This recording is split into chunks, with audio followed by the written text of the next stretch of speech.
The only way to send money electronically has always been to rely on a centralized intermediary, say someone like PayPal. And what PayPal does is it keeps track of the amount of money that I have in my account. Say I loaded it from my bank account, or I got paid by another PayPal user.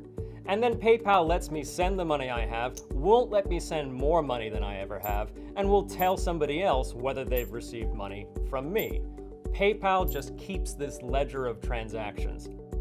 So with PayPal, there's one ledger, and it's held by a company, PayPal. In the Bitcoin network, that ledger is distributed across every participant.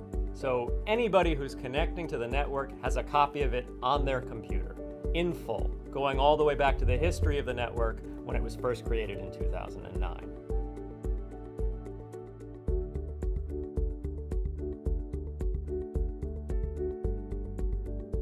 Now, how does new information get added to that ledger? Well, that's this role that miners play.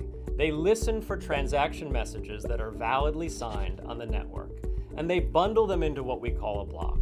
They announce this block and they say, now you all take this and add this to your copy of the ledger. We call that ledger a blockchain because the miner has just announced a block, and that block is mathematically linked to all the blocks in the past. They're chained together like a big long string.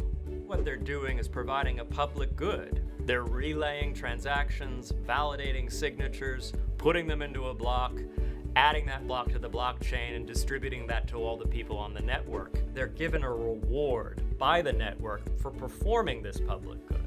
And that reward comes in two different ways. One, a Bitcoin miner is allowed to stick in the ledger of transactions for that 10 minutes one special transaction. And as it says, I, the miner, pay myself 12.5 Bitcoins. And they came from nowhere.